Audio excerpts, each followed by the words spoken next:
Yo, you watch that show Hot Ones too? It's friggin' awesome. I love it. I don't know if you like it for the same reasons I do, but I mean, it's a show where somebody eats chicken wings, or at least they're eating chicken wings during an interview with celebrities or well-known personalities. And as they go on with the interview, they get hotter and hotter wings. And that's the best part about it, because while you think, okay, it's just wings and it's just hot sauce, that's not really what's going on. If you really think about what's really going on, they're basically being chemically tortured worse as it goes on. Like, this is not fun. That stuff is not just a little bit of spice. That stuff is designed to actually hurt and cause you pain. It's horrible. It's not gonna be fun. It's not gonna be a pleasant experience, or at least that's part of what the fun is. It is the most socially acceptable, societally acceptable way of torturing somebody progressively worse during the interview.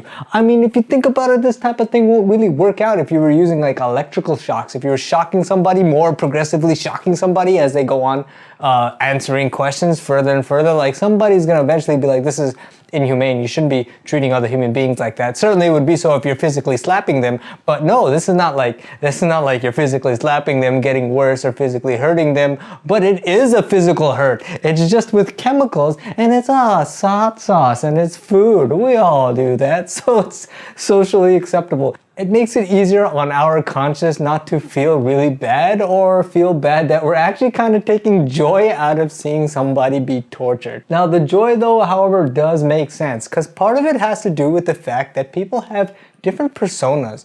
We all have different personas in our life, and it doesn't mean to say that when you change from one persona to another, you become less real or less of yourself. Each persona is really part of you. It doesn't mean that you're not part of you if you change. One just might be there most of the time in certain contexts, while another is only there under some special conditions. But certainly when the environment changes, then our personas usually change. That change in environment though usually is a kind of external environment, not very specifically an internal one that we get to see while the external environment is the same.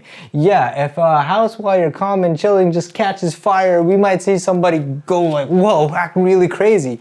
But this is a scenario where the external environment stays completely the same, and the interviewer who's interviewing the interviewee has to watch the interviewee try to maintain that external persona while internally they're suffering crazy as the whole interview goes on. So it's a wonderful show for that. And when it comes to celebrities, we definitely have a kind of sort of detachment with them. These are like almost creatures in their own world, and I kind of feel bad for celebrities. I sure would understand having lots of money and being able to have lots of, you know, access to the romantic partners that you might potentially want. In a certain sense, that's really awesome, but they're not free. They don't really get to have the same liberties and freedoms that I do, because I can go out and walk down the street or go to the park. I don't have to worry about people trying to take pictures of me naked and like that all the time. Like, it's not a constant fear of exposing myself or being anything other than the persona which the public wants me to be at a certain time. I don't have to worry about that. At least not right now. I mean, I don't even think I'd ever really want to be that famous. It's not fun. But there is certainly a difference, like a detachment, a different wall, because you live in a different world. But when it comes to torture, we're really connecting to somebody on a real, intimate, personal, human being, alive level. A human being that needs to eat and needs to avoid pain and suffers under certain conditions that we all do. And we get to see these celebrities suffer in the same way that we know about, because we eat spicy food too, and our mouth burns and we're like, oh my god, that was way hotter than I thought. I like sweating bullets here. I can't believe I ate that. I can't even hear what you're saying. I need milk. Where's the bread? It's pretty relatable, and it's something that we all understand. So it's definitely great to see celebrities go through that. Not just that, but when it comes to celebrities, not only do we connect to them because they're being tortured in a way that makes them more human, and we understand that, but we get to see a different persona of them sometimes. A persona that we would only see under these special conditions of seeing an extreme situation that they're in. And seeing that changeover is a wonderful phenomena too, to be able to witness. And we get to witness it with some of the celebrities that we may have thought we knew about, you know? Then of course there is this last dab moment too, which is ridiculous on Hot Ones. I don't know what you guys think about the last dab. Tell me in the comments below.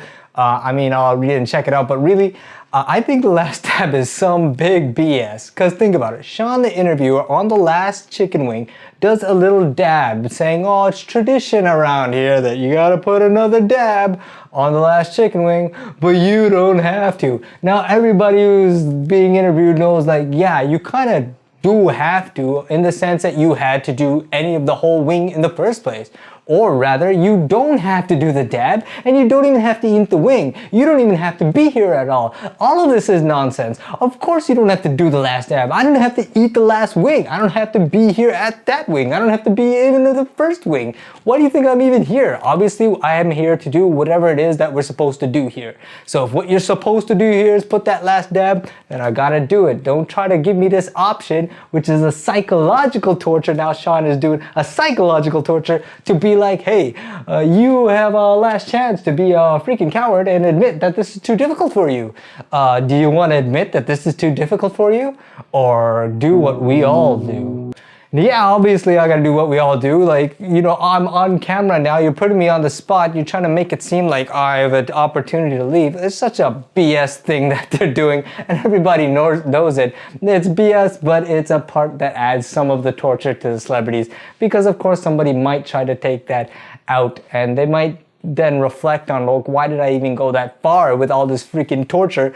I mean, if you think about it, even one of the hot sauces is literally called 100% pain. This thing is not gonna be, oh, a fun chicken wing thing that you might have thought, especially for a lot of these celebrities who are coming into interviews like, I know interviews. I do interviews all the time. No, not this one. You don't do torture all the time. I mean, maybe some of them do and they're into that.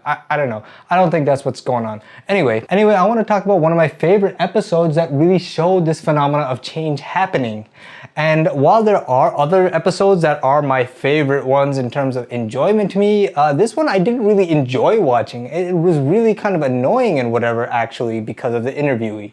And it's the one with Joe Budden. But we do get to see this wicked change that I think makes the show so awesome. So here's my analysis of it. I would suggest that you actually go watch the episode of Hot Ones with Joe Budden in it first. Otherwise, a lot of what I'm saying might not make sense, or you might think that I'm being too harsh. I think you should watch it, come to a conclusion yourself, pay attention to how Joe Budden is treating Sean throughout the episode, the way his attitude is, and what changes you may have seen. Then come back and I'll tell you about what I thought happened in this whole episode, sort of. This is kind of really interesting. I'll put the link here. No, I don't think I can do that anymore. I have to put it here. If it's not there, because in the future, it'll be a link in the description below.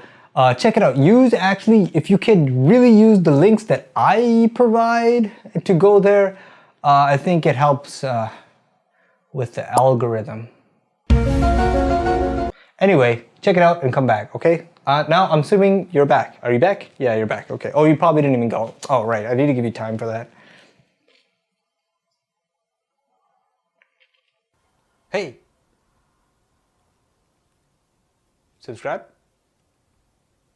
Everyone wants peace and victory.